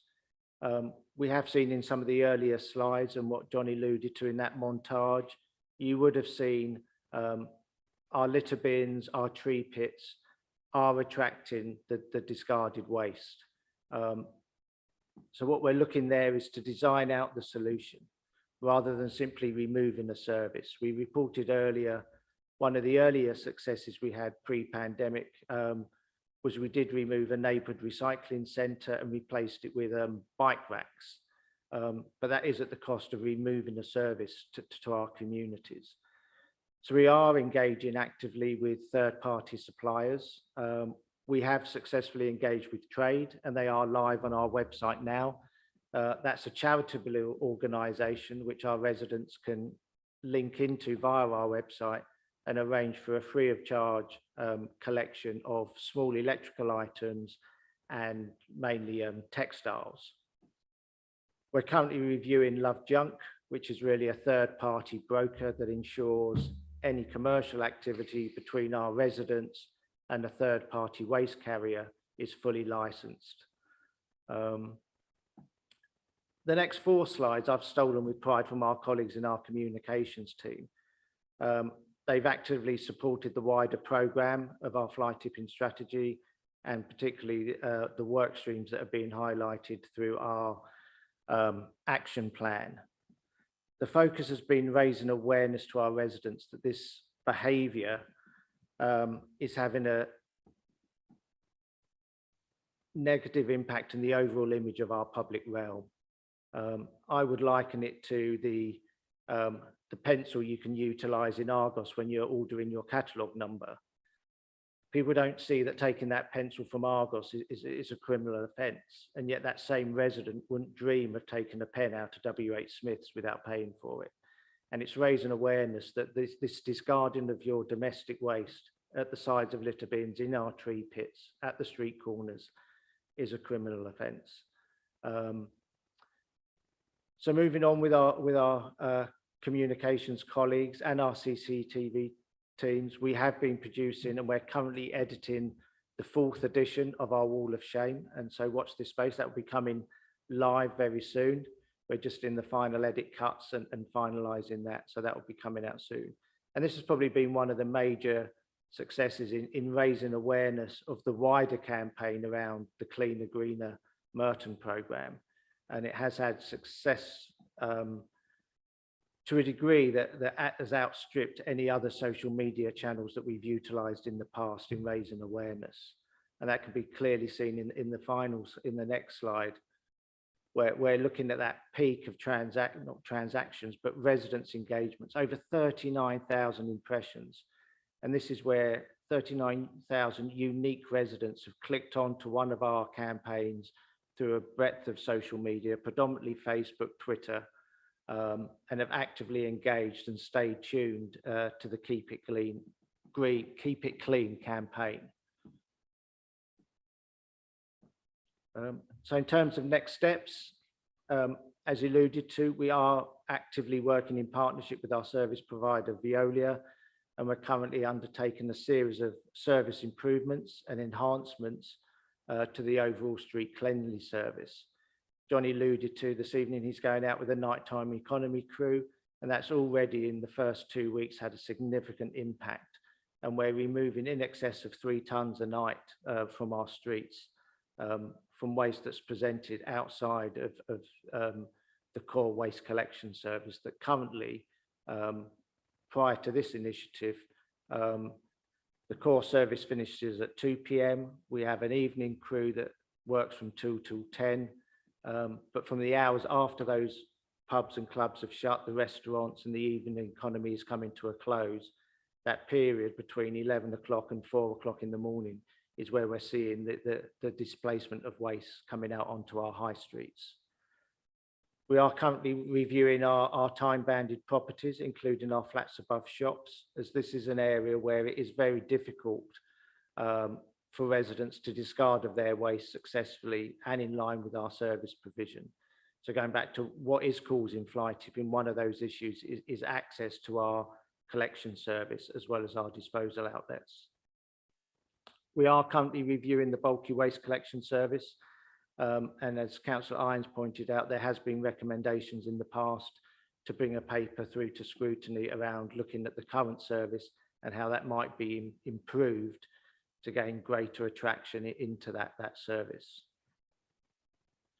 And on that note, I'm happy to take any questions and welcome any observations. Okay, thank you, Charles and John, and especially John for your late night activities after this meeting. I congratulate you on that. And I have noticed as well when I report things in an evening, by morning quite often it's gone. So I thank you for that. So questions, I saw Councillor Welton first, then Councillor Charles and Fairclough in that order. Thank you. I'd like to thank you obviously for the presentation. My question obviously is in relation with other agencies, and obviously I declare an interest. I'm now chair of Mitcham Common Conservators. So obviously the Willow Lane issue is obviously very pertinent and dealing with that. But obviously we have a number of housing estates across the borough. We obviously know in their land, they're responsible for removing it, but actually for the public themselves, they're not really aware whether it's council or whether it's Clarion or any other housing association. What liaison and dialogue is obviously taking place with them in terms of obviously the enforcement aspect of it, because obviously we have the enforcement and prosecution powers in a way that they don't have. And my other point is obviously in relation to the wall of shame. This is something I welcome, but are we looking at publicly shaming people in the press or people who have been prosecuted for fly tipping? I know some authorities have done this, and I think it would be, you know, something I would like to see happening, that we actually name them up front, and fines they've been offered. A public humiliation, I think, may be good for certain people who litter our borough with fly tipping. Thank you very much. Thank you, Chair. In terms of the enforcement, we definitely can improve our relationship with our housing association providers across the borough. We would probably tackle that most efficiently through some work that we already want to do in regards to managing the communal waste locations that we have across the borough. So we have plans to meet with our providers to discuss those locations over the course of the year to improve those aspects, where we can also include enforcement and also how we react to dump waste. That's something interesting that does get caught into the Fix My Street environment, where do people, and I have looked at these, where people do put pins. I've seen on many responses saying that it isn't closed, the case isn't closed because the waste is still there. The rationale for the closure is because it's on private property. What we're currently doing in this phase 1 improvement on Fix My Street is looking at how do we provide better information back to the customer, which explains the rationale for that case being closed because it's on private property. How we further can join that up and maybe in the background be able to divert that to our housing providers is something we would like to explore. Sometimes it's not just a system solution. Councillor Irons mentions in the background internally with officers, we want to have neighborhood environment officers. We want more human intelligence in our community, where they can strike up relationships with housing providers, the care managers that go around those sites and build up that rapport in order to deal with those issues as well. Because sometimes the computer says no is a difficult answer. Enforcement overall, we will actively pursue enforcement if asked on private land. That's something that we have done in the past. And we were successful in terms of issuing a £400 fixed penalty note in respect to that. So that's something that we would actively pursue and support people in terms of that enforcement. Prosecutions, I agree. If you are formally prosecuted through the court system, we will take every opportunity to name and shame, correctly so. The one thing that we are not allowed to do is do the same for the issuing of fixed penalty notes. The issuing of fixed penalty notes expunges your responsibility personally of that offense once you pay it off. So we can report on the numbers, but not on the actual people who have been issued with the fixed penalty note. Thank you. Charles next. Yes, this is quite a specific question, actually. I noticed from your slides that you've got a picture of a dump mattress. Now, I've only been a councillor for less than 2 months, really, and I've already had to report 3 dumped mattresses. So I think that is a specific problem, and I think it's really coming from residents' homes where they don't know what to do with the mattress and they've got nowhere to keep it, so they're putting it outside. So what I'm wondering, would it be possible, if they need to get rid of a mattress, for us to provide that service free of charge? Because it's only going to be a one-off, and just say to them, we'll take your mattress away if you need it taken away. Thank you, Chair. In terms of that, the mattress came from somewhere where that mattress was comfortably inside. If you need to get rid of it, it's their waste, it's their responsibility. I agree that, can we do something more about making that facilitation easier? Yes, that's something that we're exploring in terms of the bulky waste. But I would always stand firm that the soft solution of putting that on a green, standing next to a tree, is irresponsible from a community perspective. And we need to, it isn't the fault of the design of the service. There are providers out there who will get rid of that. There are solutions to that, but can we do more? That's something we want to look into, is how can we improve that? Mattresses are actually quite interesting if you want to get into the waste aspects of them, because they need to be processed in a different way. So we just can't throw them in the back of a dust cart anymore. They can't go into any of our disposal routes. We have to be able to recycle them, spring loaded. There's lots of materials within a mattress to recycle. So it is it's something that we possibly can look into. Thank you very much. Thank you. I'll go to Councillor Fairclough. Thank you, Chair. And just very quickly to flag, we do have a recommendation on this. So when you maybe come back to it at the end, we'd like to make a recommendation. The questions, thanks Charlie and John, was really interesting. We're really pleased to see lots of stuff being done. Natasha spoke as well about behaviour change, and we saw recently some work that Newham has been doing on fly tipping, which has seen about 42% reduction, and that's a lot around behaviour change. And I wondered if there'd been any communication with Newham on that. Secondly, 7,300 FPNs. I wondered if you might break that down to littering offences and fly tipping offences, well, FPNs for. And then lastly, John, you spoke about the human intelligence, and I agree that's really important. We wondered if there'd been or could be any efforts to incentivise the other sort of contractors and individuals that we have around the borough, such as Kingdom, Veolia performing different functions, possibly Clarion, not on their land, to get involved in the reporting of fly tipping and waste, because that would help us build up the picture. Chair, do you mind if I answer the first one? Yep, go ahead. The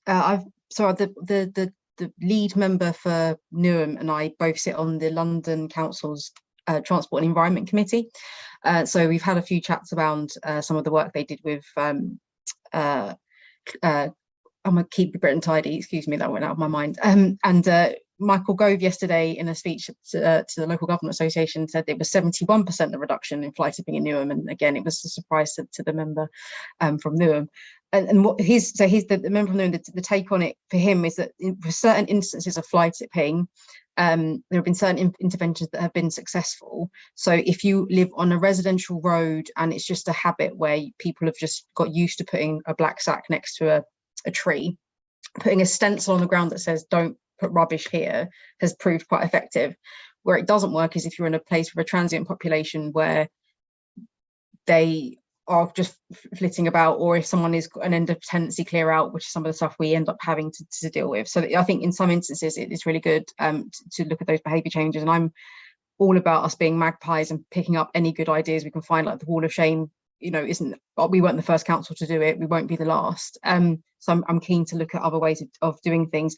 The thing I'm not keen on is the crime scene thing, because I don't think we should turn our fly tips into art installations. I think actually clearing them is the good thing to do. One of the really interesting things that Keep Britain Tidy have done is to try to, and as Charlie pointed out in the presentation, is where you take a fly tipping hotspot and you turn it into something beautiful. So you put a planter, or you put bike racks, or you put something else that is more useful to the community to signify this is not where you put your rubbish. So I'm really keen to explore any really interesting schemes and look at the validity of those. And yes, I have been in touch with the lead member and you, and we'll continue to talk to him about some of the work that they've been doing over there. Okay, thank you for that. Did John or Charles want to add anything in response? Yeah, thanks very much, Chair. And I think just to add and follow on from where Councillor Irons left off, I think that's one of the beauties of having the fly tipping action plan, that it is a live document. Currently, there's 19 work streams, not in the pack, but there's a number of work streams that have been concluded and are now closed. And we are currently working with our colleagues in neighbouring boroughs and picking up. We will learn and still with pride the good initiatives that are coming out from other boroughs. We do need to be mindful that we don't want to be the victim of our own success. And if any operational efficiencies that we design into the service in removing these fly tips runs a risk of just creating that behavioural change that you'll almost end up with a daily waste collection within your area. So it is about redesigning those hotspots into something else, and ensuring that residents understand that their behaviour isn't acceptable. And it's also about getting that momentum and that peer pressure from their neighbours to ensure that actually in those residential roads, these tree pits aren't an unofficial collection point on a daily basis. As I say, it's been very successful in Graveney, and we are looking to roll that out wider in those intelligent-led areas where the evidence from Fix My Streets can now target collective rather than looking at a whole ward approach. It may be just a collection of 5 or 6 streets within one ward that we can focus our engagement on. Picking up on your other point around the enforcement activities, just in excess of 6,000 fixed penalty notices were issued by Kingdom for the littering offences, and the remainder was for the harder activities around fly tipping. And that's where some of that initiatives have come in. Traditionally, at the start of this contract and our work with Kingdom, they were focused purely on littering, but we have expanded the remit and we do deploy them on a daily basis to investigate discarded waste in black sacks and issue fixed penalty notices, either at the £150 or £400, depending on the severity. And that is backed up by the engagement and education that they do at the time. Okay, thank you. So in terms of questions, I have one from Councillor Manley, then Councillor Johnston, and Councillor Mercer, and then after that we'll start going to any recommendations and references. Thank you, Chair. Thank you very much. I absolutely love the idea of the working with Love Junk and Trade, planting instead of disposed rubbish, etc., etc. I absolutely love that. So lots of thumbs up for Cricket Greenwald to start planting where they normally dump bags. Just an idea, and it's worth thinking about. Within our ward, we have a huge amount of Clarion estates, which have totally insufficient bin storage, and the collections are only once a fortnight. So we have this persistent problem. I would argue, having had a meeting a year ago with Clarion, which was led by Siobhan McDonough and the then incumbent Councillor Makin, Clarion made all kinds of promises to alleviate the problem, and to date, nothing's been done. Is it worth investigating whether we could actually now start inflicting penalties for fly tipping and waste disposal on Clarion, because by default, they are creating the problem because the residents have nowhere to store their rubbish properly? Thank you very much, Councillor Manley, for the question. Chair, in terms of the proper management of waste, we would use another mechanism available within the Environment Protection Act 1990 for prescribing what waste solution they will need to have in place in a safe way. That's statutory legislation, and it takes precedent. So it does provide us the flexibility to have that in the background. What we want to do is work with Clarion and our providers initially, and it's about education, and then finally getting to the point where, okay, now we need to tell you how to do that. We'll need to go through that exercise. We had at the time, and Councillor Irons, when she was the chair, of this panel actually attended the meetings where we had meetings with Clarion during that time pre-pandemic, where we had very fruitful conversations about improving those locations. That's something that we're interested in reigniting that with not just Clarion, other housing providers, to have those regular meetings to explore those ideas, because we know how beneficial it is to our communities and the residents of those areas to get these problems right and make sure we're making those investments in what is a basic need. Waste is almost a utility, and it's something we all have to use and we utilize on a regular basis. So it is so primary to us living in modern society. It's something that's really important to us as well. Thank you. Thank you, Councillor Johnston. Hi, I have 3 quick questions. Number one, with regards to the point about the bulky waste collections have been declining annually, has any work been done by the council to try and understand why that is? Is it why the fewer bulky waste collections? Is it there's less bulky waste to collect, or is it perhaps because they're on our streets? The second question I had was with regards to the accuracy of the data about flight tips being marked complete when they're not complete. I know this was an issue flagged in the letter, the service improvement notice written to Viola. So with that in mind, how confident are you at the figure of 88% of flight tips were collected within 24 hours in the slide titled Operationally How We Deal with It? And is that in fact a huge overestimation? And the third question was with regards to the fly tipping hotspots. So I see the council does have data as to where the hotspots are.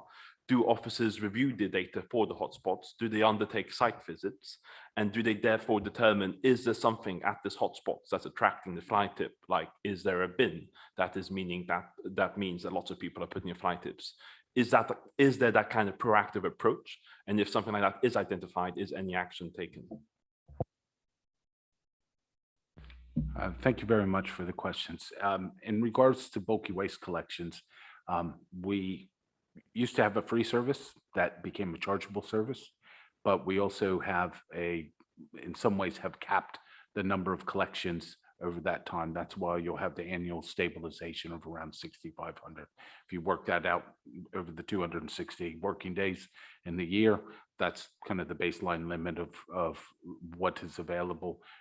And we track the availability of people to have a reasonable offer within that, and it fits within our KPIs for that. So it's kind of self-regulating in that sense. In terms of data accuracy, I'm sure that 88% is the number where they pressed, yes, it is complete. What you will note, and we'll get into the performance layers, the performance data, you will see the accuracy of returning to street cleansing and correcting that in 24 hours sits around 43.5%. That's because of the scrutiny my officers do. We're not happy with 95%. We don't want the button pressed. We want the job done thoroughly and completely. Same with bulky waste. When we delved into into fly tipping, some of the fly tips, we had the reasons why they were being closed down, which weren't accurate. A lot of these, up to 20% some days, could be on private land, could require HIAB, could be hazardous waste, bonded asbestos that needs a specialist provider. What we need to do in a sophisticated way is develop better IT infrastructure, which can report that back to our customer. That's the journey that we're now traveling on with our Fix My Street. And it's a very good platform for us to now grow these interactions. Prior to this, we were phoning the council, speaking to the contact center and having that discussion there. What we need to do is make it more available, more flexible. That allows us to work with our enforcement team so they can report things. It expands our vision into it and gives us better data. And that addresses the hotspots inspected. We have reams and reams of data, photos, site inspections. We inspect around 60% of our streets every month. That's our target operating model at the minute. When we have more officers, we want to put our hand on the heart and say, we have inspected your street 12 times a year. Once a month at least, we want to go into your street to say we have inspected it to make sure services are being provided. We have a lot of visibility out in the street, and that's what we're doing more of in order to give you as councillors, but more importantly, the residents of the borough, that assurance that we're out there trying to change the tide in this service area. Thank you. Thank you. Councillor Mercer. Thank you, Chair. I just wanted to express a concern and perhaps ask for feedback, perhaps from Councillor Irons and from the officers. Looking at addressing the problem, we've heard quite a bit about the stick side of the carrot and stick approach in terms of enforcement and wall of shame and other such activities, and rather less following the lines of Councillor Manley's comments and Councillor Irons' comments about things like those people for whom it's less easy to be able to get to tips or to be able to dispose of waste properly, and that maybe things like a mobile Garth Road, as I think Councillor Irons referred to it, is a very good way of addressing some of the motivation for some people of being able to dispose of their waste properly. I'm not saying that we shouldn't be doing what we're doing on the enforcement. I'm just saying we should really be doing both and enabling everybody to dispose of waste properly. Okay, thank you for that comment. So at this point, we can decide amongst us as a panel whether we want to make any recommendations to officers or even a reference to the cabinet member or the cabinet as a whole to take upon our wishes. So I understand Councillor Fairclough has something along these lines.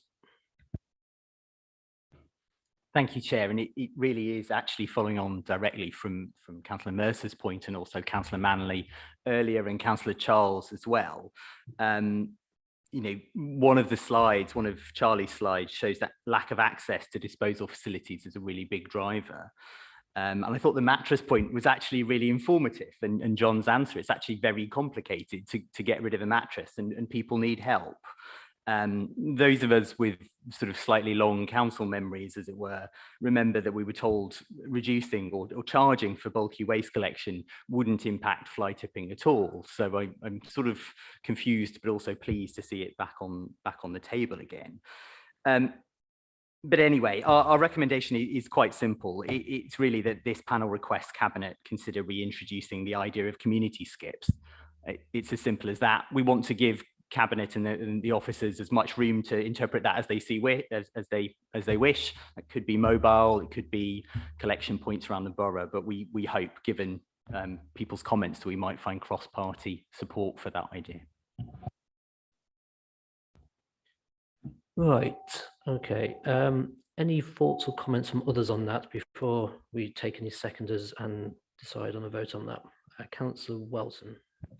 Yeah, I'm on the community skips. Obviously, Merton had community skips in the past. I think they were scrapped before I became a councillor in 2002, along with a number of other local councils in London, because of the issues about people finding out where the skips were that day and going around and dumping various builders' waste and other commercial waste people as well. And obviously there's a lot of authorities have moved away from community waste, community skips, because of the problems associated with them and the issues in relation to the fly tipping issues. I mean, I think personally, we'd be better looking at bulky waste, or as obviously Councillor Manley said, how we actually make it easier for people, because I've got large-scale scepticism about community skip schemes, and yeah, that has been borne in mind by obviously many councils who have had that experience, and that was part of the reasons they were removed, and obviously the budgetary savings councils has made. So I would be much more in favour of recommendations which look at more accessible forms of collecting bulk waste, and for obviously Cabinet to explore that.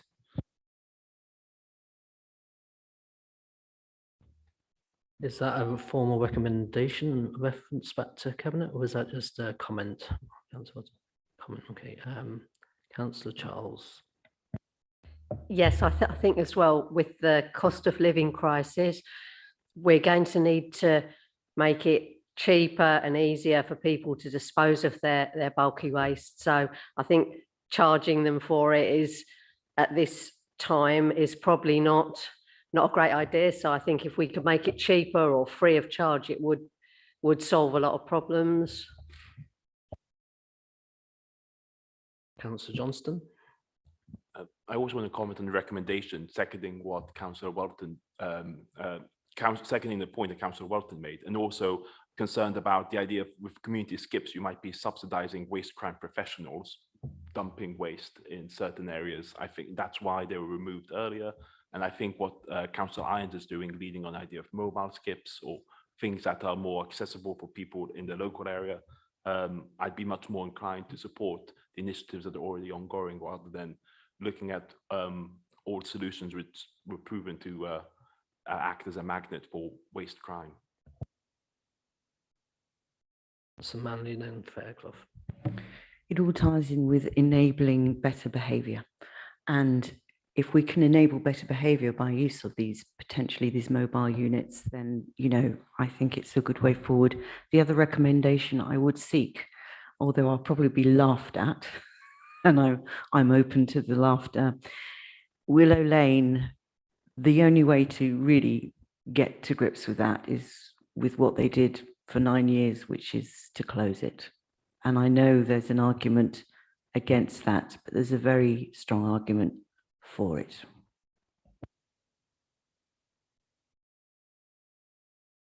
Right, so we've had a few ideas, not so many clear recommendations or references back to Cabinet. So I'll go back to Councillor Fairclough first, see how we want to proceed in that one. Thank you, Chair. As I say, I think our wording is happy to take into account how Cabinet might interpret community skips. Community skips simply means bringing the collection closer to the community. It doesn't mean fixed points necessarily. If adding the word mobile would help, I'd be happy to consider that. Alternatively, I think we'd like to press forward with a vote on it and then maybe hear another idea. I would also hark back to 2002. We're talking 20 years. We are able to solve some of these problems. I'm sure there were problems in 2002, but actually I think it's not outwit the wit of and the intelligence of the people here and the officers that we employ to stop them being abused appropriately. And I think, even if it's simply backing up what Cabinet are doing, I don't see why we should not pass the recommendation. Okay, thank you. So as far as I hear it, Councillor. Sorry, Chair. Well, I'd say, can we not change the language that Councillor Fairclough's using to explore means of bringing the collection closer to the community? Okay, Councillor Fairclough, do you have a prepared reordered word order that you would like to use for this reference back to Cabinet? Certainly, rather like Councillor Mercer said, this panel requests Cabinet to consider ways of bringing collection of waste closer to the community. Okay, so I'm getting some nods there. Do you have a formal seconder for that? Okay, that's Councillor Wilson. Okay, let's put that to vote. Those in favour of that reference back to Cabinet? That's unanimous. Thank you very much. So that's one for Councillor Irons to consider at Cabinet in due course. Thank you very much. Now, does anybody else have any other particular key recommendations or ideas you want to refer back to Cabinet or to officers? If not, I would like to thank officers and the Cabinet member for their time, and do stay on because there might be some questions on the performance indicators that's coming up. Right, so agenda item 6, performance monitoring. At this point of the agenda, we normally ask the Director for Environment and Regen to outline a few key KPIs that he'd like to talk about or highlight to us for our benefit. Now, as he is retired and the new one hasn't started yet, I would like to ask John and John if there's anything from the data in the pack which you'd like to highlight to us and to explain. Thank you. Thank you, Chair. First of all, I'd like to give my apologies for my colleague James McGinley, who would have liked to be here, was meant to be here, but is in Collier's Wood at the minute. as we can appreciate. In terms of waste services, I'd like to explore just a few of the performance items within that. First one, which is the CRP 097 or SP 065, percentage household waste recycled and composted. Looking at an analysis of where we sit from a London-wide perspective, in the full year of 2020-21, we were ranked 6th out of the 33 London boroughs in terms of performance. We are actually quite high performing in terms of the recycling. We do have a stretch a target. There was only one London borough during that time that actually achieved a 50% recycling rate. So this is something that we want to, I know there's a big red there, but it is an aspirational target that we want to achieve this. We want to stretch ourselves. And I think it is important to challenge ourselves to lend itself to that point. In terms of CRP 103, this was the 84.2% in relation to the closure of fly tips within the 24-hour period. Harks back to the slide which said 88%, which is over a longer period. We want to be accurate with that. Officers are keen in terms of making sure that of the accuracy of that. We don't want reports closed for convenience. We want reports closed because of accuracy, and we will keep a keen eye on it. Overall, though, this is under an increase of the annual increase, as we've heard, of 19% in terms of the volume of fly tipping. So we do have an increased volume. We haven't increased the workforce and the vehicles that attend to it by 19% in respect to that. So, but we are moving forward. And then the item which I did discuss, which is CRP 124, which is the percentage of street reports rectified within the contract standard time frame. This is a really keen interest of our focus right now in terms of making sure that the accuracy of what is done and the work out on the street is of a high level, high satisfaction level before we close those reports down. Hence why those indicators are much lower than the target. And that's something that we're addressing through our service improvement plan. Yeah, thank you very much. I don't think there's anything for your area, was it, John Morgan? I don't think so, no. So sorry about asking you a question, and nothing's up for you tonight. So open the floor to questions. Any particular questions on KPIs? Pass back to John Morgan.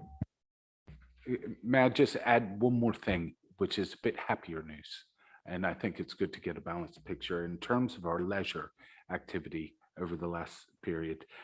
We have seen a really positive improvement of, and this is SP 349, 14 to 25-year-old fitness center participation, with a target of 15,816, where we're almost at 19,000. So it's really good to see that the youth in our community are using these sites actively, as well as the overall participation within our leisure centers, where we have that value increased, and we have 2 greens on there. So I'd just like to thank people for visiting our leisure centers.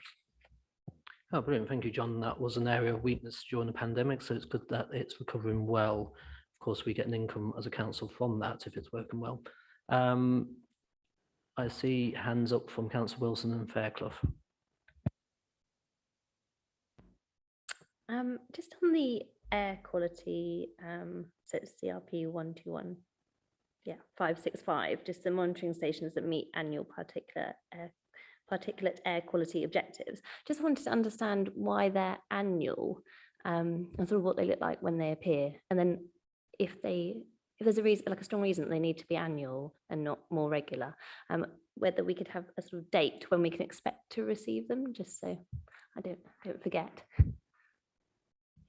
Thank you very much. I shall take that away and ask that question to my colleague in regulatory services. Thank you.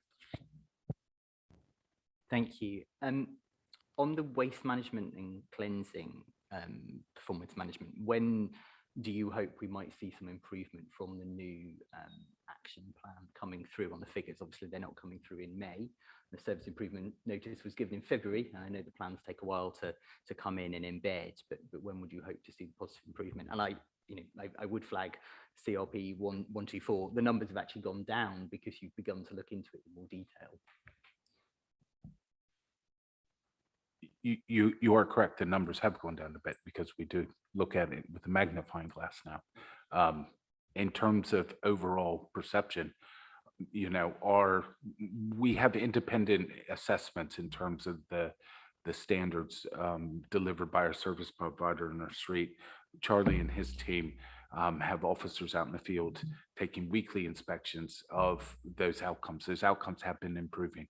We're in the region of 91 to 92% of inspected streets being at a grade B or higher upon inspection. What we have put in place through the service improvement notice is starting to bite. The work that we have put in plans is improving, and we have positive outcomes that are coming through. We are meeting with VOA on a weekly basis to make sure that we embed the service improvement plan and the outcomes of it in a sustainable manner. We don't want to shake the stick, show the stick. What we do want to do is actually collaboratively work in partnership to find sustainable solutions that will deliver better longer term outcomes for our residents. So we're in this for the long haul as compared to just, and that's why February from here is a long period. I expect us to continue with this. If it takes a year or two, we will continue to evolve, adapt, and improve. That's what I'm interested in, these longer term improvements. That's what we want to see as a service overall. That's why I highlighted these areas to you in terms of those numbers first. I don't want to hide from those, but I can just give you that assurances in the background. My client management team are focusing on these numbers to make sure they're accurate.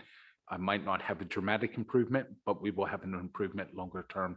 We want to make sure we get it right first. Thank you. Okay, thank you for that. We'll move on to agenda item 7, which is the work programme. Now, as this is the first one in the new cycle, we've spent some time after the topic workshop putting all the ideas that we spoke about at that meeting into a work programme that you'll see in front of you. It's been broadly grouped into themes for each meeting. Councillor Nevison's been working on that with our scrutiny officer.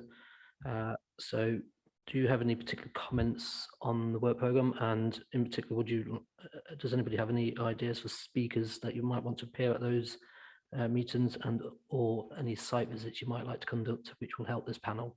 Councillor Fairclough. Thank you, Chair. And the last time I'll speak tonight, I promise. Don't hold me to that. I'm very grateful to the Chair for adapting from the original draft of the work programme to add in support for renters, which appears on the revised draft, which I think is important. I just wanted to confirm that is the time that the panel's February 2022 recommendations might come back, or to note that there are some recommendations that we made in February 2022 on this topic that I'd want to see. And I'd also like to propose that we add in one area that I think is currently missing. And we heard tonight from the Cabinet Member for Housing, Councillor Judge, about some interesting ideas around affordable housing. We collectively suggested housing should be on the list, and it is in some aspects, but not in terms of affordable housing. So I'd like to suggest that we add a written report on affordable housing to the February 2023 panel meeting. I'm open to it being at a different place, but it's, there are some important areas in new policy to review, and some exciting ideas that Councillor Judge was talking about. So I'd hope, we have a positive role to play in feeding into that and looking at it. So I'd like it to be added to the agenda, please. Okay, that sounds like a reasonable recommendation, but first I would like to check with John Morgan, who's the relevant AD for that area, whether that's a realistic time frame. I know we've asked for this in the past, an update on housing and this topic mentioned by Councillor Fairclough. Is that possible if we take it to February meeting, a written report that we can comment on? Yes, I think February is a possible date, yes. Is everybody else happy with that? Is that agreed? Yeah, that's agreed. Okay, brilliant. We'll let Councillor Nevison know via the minutes. Okay, so that's good to hear. One of the main things we want to do is task groups. That was spoken about before. And I understand that as a panel, we've got two key ones that are of interest. There's one on EV charging and what the borough can do in response to that idea and how we can turbocharge the rollout of EV charging points, or retrofitting of homes as proposed by one of the members. So any thoughts on either one of those options? Councillor Welton. I think, in terms of those options, I think we should really much focus on terms of the retrofitting of homes. This is a huge task in terms of the council, which will potentially run into obviously hundreds of millions of pounds. And I think we do need to do a lot more work in terms of going into that in depth. In terms of EV charging, obviously we've received considerable amount of additional funding for additional charging points in the borough, so progress has been made in that area. But I think the retrofitting is something I think we really need to get into as a scrutiny panel, and I would be supporting that as a work group. Any other thoughts from anybody on what should be a priority? And also, if anybody be interested in being on that task group, we'll also circulate it to the wider council to see if anybody else will be. But now's the chance to be involved. Councillor Fairclough. Sorry, I didn't tell the truth about not speaking. I have no problem with the task group on retrofitting. It's a very important area. I would just flag that at our workshop meeting, the director did in fact suggest that retrofitting was probably not an area a task group could add much value to. I just wanted to note that rather than simply reverse that position. We have officers to give us expert advice, and his advice was EV seemed much more sensible given the council has some policies that are coming to fruition that we could add to, and that as retrofitting was largely external, it was possibly not something we could do. As I say, I'm quite happy personally with us looking at retrofitting, but I just wanted to note his advice. Yeah, advice duly noted. I heard that and I tended to agree with that advice from a former director who recently retired. I'd like to quickly check with our officers at the back. Were you aware of any of these, or is there anything that comes to mind, or probably more James McGinley's area? Thank you, Chair. I wish was we will be doing an extensive amount of work in regards to looking at this in our in-house vehicles and with this particularly the waste and street cleansing services. But in regards to answering that question, that would be sitting with James McGinley. Thank you. Okay, well, my personal preference would be for a review of EV charge and how we can roll that out. Councillor Johnston mentioned earlier about how it applies in planning. It's something I've banged on about for years, trying to get more in planning and being thwarted at every step. We've tried to get EV charging on the street. That's beginning to happen, but it'd be good as a panel, as a small discrete item, to try and be the best in London if we can. So that's what I prefer, but any other thoughts? Councillor Manby. I think I agree with you too, but what I would say is that there needs to be potentially a review of how tough we are going to be in planning in terms of putting higher pressure on conditions of providing high-speed EVs and more EVs rather than just the basic minimum, which seems to be the accepted standard, and I don't believe it's the correct standard. Yeah, thank you. That will make up the work on the task group. So I'm leaning towards that, and I think there's broad agreement. So we'll set that round in motion to other colleagues, see who wants to join it, but who here would like to be part of that task group? It'd be good to get an indication tonight. We can have a vote on. Okay. Okay, well, let's have a vote on that then, just to make sure we confirm rather than me using prerogative. All those in favour of doing a task group on EV charging? Okay, those against? Okay, well, EV charging is carried. Okay, so that's one thing. anybody who wants to actually be involved in that, either say now or we can let officers know in due course. Councillor Johnston, I'll be involved in that. Councillor Charles and Braithwaite. Okay. Right. So what will then happen is officers will set up a sort of meeting once we've got enough colleagues. As a minimum, we tend to have at least 2 parties involved. If there's many parties, I think we've got all bases covered, with the exception of independents. So I might, well, it doesn't have to have everybody, but if you want to be involved, it's up to you. There we go, jolly good. There we go. So what will then happen is a separate meeting will be set up. We'll work through terms of reference, speak with officers, work out what avenues we want to go down, and appoint a chair, and then that will then go away, work on it over a number of months, and report back some point in the spring, realistically, if not soon, if it's a quick one. That will be determined by the actual task group. So on that note, I did ask if anybody had any ideas for site visits. I don't know if you're aware, this panel has done site visits in the past. We visited the Adult Education Centre to see how that provision worked. We've also had one of our former councillors did a shift on the bin crew to see how the Veolia service worked. So that might be an interesting option for somebody. There are other options. We even did a day trip up to the House of Commons to watch a select committee and see whether we could take any learnings from that, although that's more for overview and scrutiny commission. And we've also done earlier this year, Councillor Mundy, myself and Fairclough did a tour around the borough of some of the parks to see how the park service works. So there's different options, and it really helps inform our knowledge and help provide better advice to officers and cabinet. So there's a flavour of what we've done in the past. I didn't know if anybody had any thoughts on that. No, well, we can pick that up in due course. Yeah, you can email in to Rosie and we'll pick it up at the next time. Yeah, Councillor Charles. Yes, I was thinking maybe we could have a site visit to Willow Lane, because I know